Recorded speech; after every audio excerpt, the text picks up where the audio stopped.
কোরবানি ঈদ সামনে, তো ঈদ মানে একটু আলাদা আনন্দ, আলাদা প্রস্তুতি। আর সেই প্রস্তুতির বড় অংশ হচ্ছে নতুন ড্রেস। আসসালামু আলাইকুম, সবাই কেমন আছেন? আশা করি সবাই আল্লাহর রহমতে ভালো আছেন। আমি ঈদের ড্রেস আগেই কিনে ফেলেছি, কিন্তু বানাতে দেওয়া হয়নি। তো আজকে যেহেতু ইহানের শেষ পরীক্ষা ছিল, ভাবলাম যে ওদিকে ওকে হলে দিয়ে আমি চলে যাব ড্রেসটা বানাতে। সকালে সবার জন্য ভাত ভাজি, ডিম ভাজি, রুটি, আমার জন্য আলাদা করে ডিম সেদ্ধ করেছিলাম। আর আমি সকালে চেষ্টা করি একটু জিরা পানিতে লেবু খাওয়ার জন্য। এদিকে আমার ছেলের ম্যাথ পরীক্ষা ছিল, তাই খাওয়া দাওয়ার পরে ওকে পড়তে বসিয়ে দিয়েছিলাম। আমি নিজে ওকে বুঝিয়ে দিচ্ছিলাম যতটুকু পারি।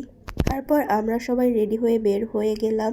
ভাবলাম যে ওকে পরীক্ষার হলে দিয়ে আমি চলে যাব সরাসরি ড্রেসটা বানাতে। এদিকে রেল লাইনের উপর যেতে যেতে দেখছিলাম যে রেল লাইনের কাজটা চলছিল, আর চারপাশ দিয়ে কিন্তু এরকম ছোট ছোট দোকানপাট বসে। আমাদের খুব একটা বেশি দূরে বাজার করার জন্য যেতে হয় না, একদম বাসার সামনে এগুলো পাওয়া যায়। আমাদের বাসায় এই একটা সুবিধা, মাছ মাংস যেটা মন চাই বাসার নিচে নামলেই সব কিছু পাওয়া যায়, টাটকা টাটকা সবজি। এরপর আমরা রিক্সায় করে যাচ্ছিলাম ইহানের স্কুলের দিকে।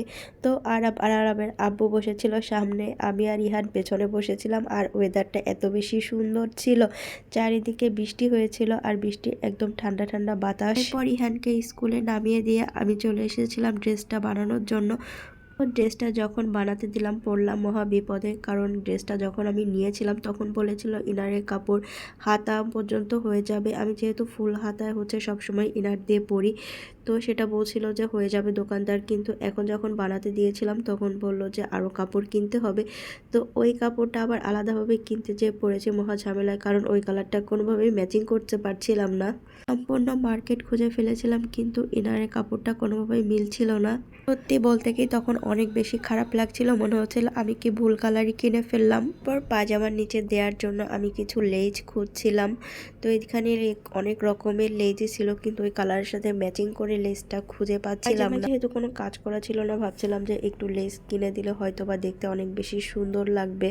তো লেজ কেনার জন্য আমরা চলে এসেছিলাম HM প্লাজার দ্বিতীয় তলায়। যখন লেজ কিনতে এসেছিলাম তখন পায়জামার কাপড়টা আনা হয়নি, তো আবার আমি গিয়ে পায়জামার কাপড়টা নিয়ে আসলাম, কারণ আমি চাচ্ছিলাম যে পায়জামার সাথে একদম ম্যাচিং করে লেসটা কেনার জন্য। তারপরে এখানে যে ম্যাচিং করে উনি লেস দিচ্ছিল, প্রথমে এই কালারটা দিয়েছিল, কিন্তু দেখেন কোনোভাবেই কিন্তু ম্যাচিং হচ্ছিল না। পরে আমার এই দোকানের এই লেসটা অনেক বেশি পছন্দ হয়েছিল, আর এটার ম্যাচিংও হয়েছিল কালারটা। এই লেসটা দেখতেও কিন্তু অনেক বেশি সুন্দর ছিল, উপরে এমব্রয়ডারি একদম কাজ করা ছিল। এই লেসটার গজ ছিল 350 টাকা করে। অনেক দামাদামি করে কয়েকটা দোকান ঘুরে এই লেসটাই ফাইনালি নেওয়া হলো। কিন্তু আসল সমস্যা তো তখনও শেষ হয়নি। ইনারের কাপড়টা তখনও পাচ্ছিলাম না, যেই দোকানে যাচ্ছিলাম সেখানেই বলছিল যে এই কালারটা নেই, কোনোভাবেই ম্যাচিং হচ্ছিল না। তখন আমার মেজাজটা সত্যি অনেক বেশি খারাপ হয়ে গিয়েছিল, কারণ দোকানদার যদি হাফ গজ কাপড় দিয়ে দিত তাহলে কিন্তু আমাদের এই ঝামেলায় পড়তে হতো না। এদিকে তো কাপড় খুঁজে পাচ্ছিলাম না, আর ওইদিকে আমার ছেলের পরীক্ষা শেষ হয়ে সে অনেকক্ষণ ধরে স্কুলেই বসে আছে। তো আমার হাজব্যান্ডের কাছে কাপড়টা কিনতে দিয়ে আমি চলে এসেছিলাম ছেলের স্কুলে ওকে নিয়ে বাসায় চলে আসছিলাম। বাসায় এসে দেখি রান্না করা হয়নি, তো আমি এসে লেগে গেলাম রান্না করতে। রান্নার ফাঁকে ফাঁকে আম খেয়ে নিচ্ছিলাম, এই বছরে এই প্রথম আম খেলাম। ছাদে গিয়েছিলাম কুমড়ো শাক আর পুঁই শাক কাটার জন্য, ছাদ থেকে আজকে কুমড়ো আর পুঁই শাক কেটে নিয়ে আসলাম, এটাই আজকে রান্না হবে। আজকে নিজের ছাদ বাগানের একদম টাটকা শাকই রান্না করব।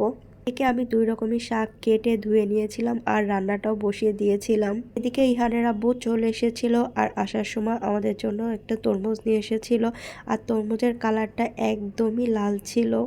আব্বু আবার মজা করে বলছিল যে এত পরিমাণে লাল কি দিয়ে জানি না লাল করেছে। রান্না করছিলাম আর তরমুজ খাচ্ছিলাম, তখনই শুরু হলো তুমুল বৃষ্টি। যাই হোক, এই ছিল আজকের দিন।